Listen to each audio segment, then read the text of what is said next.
Powerful book.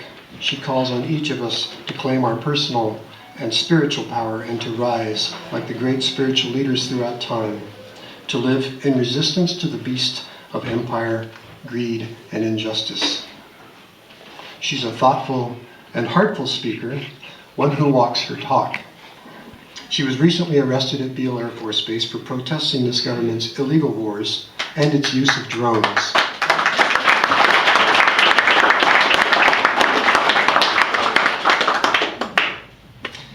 In 1999, she spent 2 days in Kings County Jail in Seattle during the WTO protests. And it was there she set her intention to write this inspired book, Shaking the Gates of Hell. And there's copies of her book and her husband Gwadi's books out in the lobby. Gwadi's a poet, beautiful poetry, and Shaking the Gates of Hell is a very powerful book. Without a whole lot more to say, Sharon Delgado, she's one of our own. She's a Nevada County resident. She's a resident of the living earth and a resident of truth and justice. Please, welcome.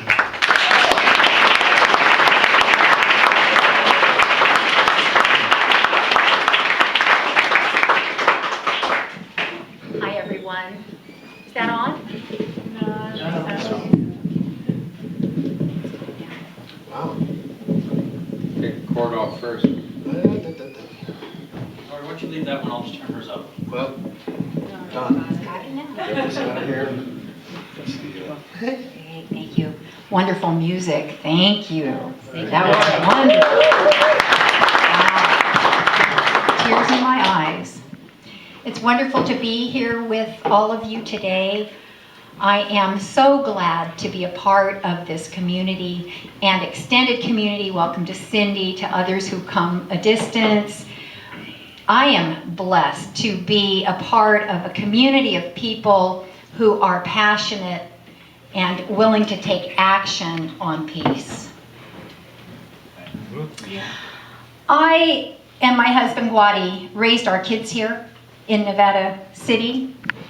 We then moved to Santa Cruz for about 15 years, came back, and now we're here, living here in part of this community and near our kids and grandkids. But the first meeting I went to of an anti-war group, of any kind of an activist group, was the Nevada County Anti-Draft Coalition. My friend Brian was there. It was 1979. They had just reinstituted draft registration, and we had young teenagers.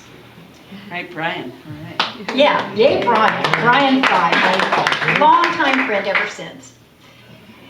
Then I got involved in the nuclear weapons freeze campaign. Some of you were involved in that, Jerry and others here.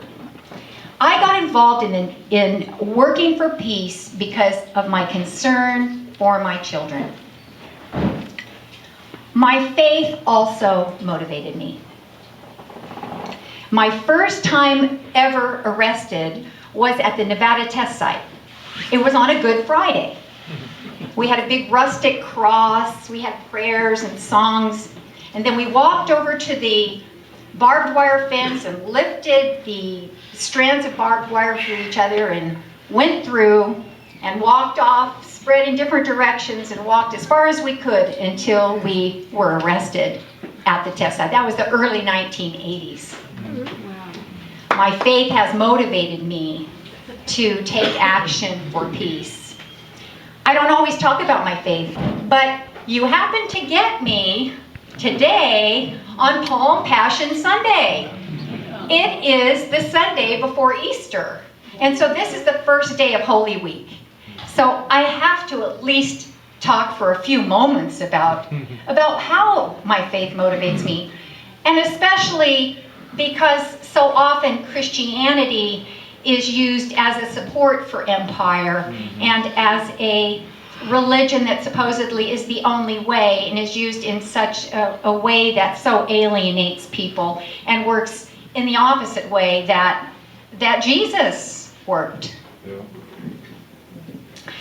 It's Palm Passion Sunday, so today at church, Don Baldwin and I were marching around the sanctuary with about 25 children waving palm branches, singing Hosanna. And then we went downstairs because both Don and I are retired United Methodist ministers. So now we're back to teaching Sunday school. We went down and I, of course, let the kids play Pin the Jesus on the Donkey. Because Palm Sunday, the palm part of Palm Passion Sunday is Jesus going into Jerusalem riding on a young donkey. And the people were lining the streets, throwing their jackets on the ground. The kids were really impressed with that. And waving palm branches. Some of them were part of a larger movement, according to some scholars, a peasants' movement, a peasant uprising. And his was a group of people that were in the peasant class, many of them. Others were there hoping that he would be like the Messiah David, like his ancestor David, who was a king, and they wanted Jesus to raise an army and drive the Romans out of their country, because their country, Jerusalem and Judah, was being occupied by the Romans. But instead, after that hero's welcome, everything devolved very quickly. And on the way into Jerusalem, Jesus stopped. He looked out over Jerusalem and he wept. He wept over Jerusalem and he said, "Would that you, even you, had known this day the things that make for peace, but they're hidden from your eyes."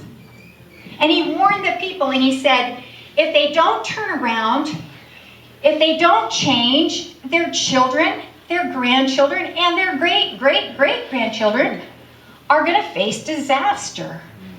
And he wept.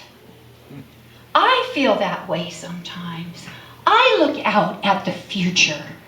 And I motivated for my children years ago. I'm motivated now for the grandchildren, mine and all the grandchildren. And I look out and I weep. And I see that disaster's coming if we don't turn around. If we don't hear that breathing of that new world that is possible and on her way. But it can only happen through people who are taking action for peace and justice and healing of the earth. So from there, Jesus went straight into Jerusalem to the temple, where he overturned the tables of the money changers there. The coins spilled out on the floor. He drove the people out. He directly challenged the economic system upon which the oppression of his time was built, and upon which the religious collaboration, the Jewish collaborators with Rome, that whole system was built. He'd been involved in nonviolent direct action before in other ways, but this went right to the heart of the system. And within days, he was arrested, tried, sentenced to death. He was tortured. He was executed on a cross. The cross was the preferred form of execution by Rome for subversives and traitors. Just 30 years before, after a revolt in Galilee, Rome had over 2,000 people crucified on the cross. Empire requires the willingness to use extreme, massive, and overwhelming force. It did then, and it did now. And we are living at a time of empire, a global empire more powerful than any that the world has ever seen. We desperately need people who are passionate and willing to take action for peace. There's a new book out. It's called The Passion of Bradley Manning. And it's about his sufferings, his passion. It's about him being imprisoned. It tells the story of what went on, about his whistleblowing and why, to get out the truth about the Iraq War. It talks about the mistreatment that he is suffering and has suffered, the solitary confinement, so much that he has gone through, even being charged with abetting the enemy, aiding the enemy, as if for treason. They're trying to make an example of Bradley Manning so other soldiers won't become whistleblowers. What kind of a message does that give about the values of our culture, of our nation? What does it tell the children? What should we teach the children about this, if it's in Sunday school or anywhere else? What does it say about the children? Our children are being sacrificed on the altars of wealth and military power. And as a culture, we do not know the things that make for peace. They are hidden from the eyes of the mainline media. You sure don't hear it very often on the media. This is part of the passion of our times. We are living in a time where war crimes are covered up, where there are endless wars, where we are engaged in extrajudicial killings outside of international or our own constitutional law. We're living in a time when drone pilots can sit at computer terminals and kill people who are thousands of miles away by remote control. We're living in a time when we talk about supporting the troops, and our veterans come home with PTSD, many of them homeless, many of them suicidal. A time when there are 7 times more houses, empty houses, many of them foreclosed, than there are homeless people. A time when our libraries, our post office, for heaven's sakes, services to needy people, basic infrastructure, schools, healthcare is being cut so that we don't have to raise taxes on the 1%. Crazy. We're living at a time when corporations regulate governments rather than the other way around. We live in a global empire. It's held together by an interlocking network of institutions, by interconnected and you can't separate the money that's flowing around the world. It's like it's one big circular connecting system. How do you undo that? Yeah, how do you undo that? That's right. If something goes wrong in Cyprus, everyone's threatened. That's been exported, by the way, from the United States. It is dominated by corporations. It is based on an ideology of unrestrained free market capitalism. It is upheld by an endless war economy. It's a pretty sad state of affairs is what it is. It is pretty bad. It's enforced domestically by militarized police forces all around the country, and it's enforced around the world by the most powerful military industrial complex the world has ever seen. It's empire at its worst. We need people passionately involved and concerned and willing to work for peace.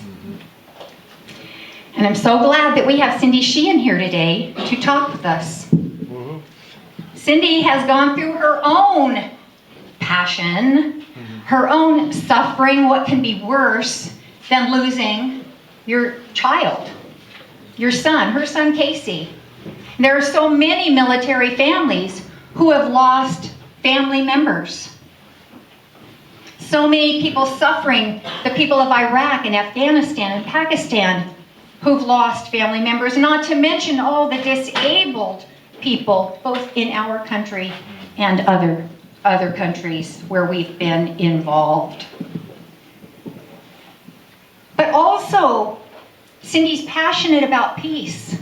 And in fact, that's what this tour to peace is about. It's to revitalize us all, revitalize the peace movement, remind us of who we are and why we're here and what we are fighting. Yes, fighting, non-violently, but it is a struggle, what we're fighting for. Since my name went up on the poster that I was going to be speaking with Cindy Sheehan, I've had a few people approach me and make comments. And one was a mother whose son is in Afghanistan, and she said, I can't go there. I can't even think about it. All I can do is visualize my son safe at home, and that's all I can do.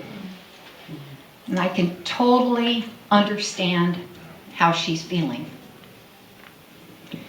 Another mother said to me, some people badmouth Cindy Sheehan. I must travel in the wrong circles because I've never heard Cindy Sheehan badmouth.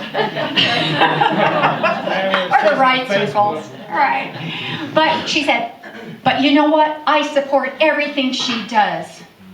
If that were my child that was killed, I'd be doing the exact same thing she's doing.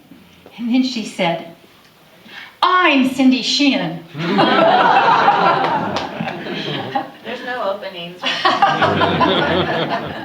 That's right. And we have to find our own way and be our own people and find what the gifts that we have to step up and where we can move with courage and conviction and in powerful ways to take on the cause of peace.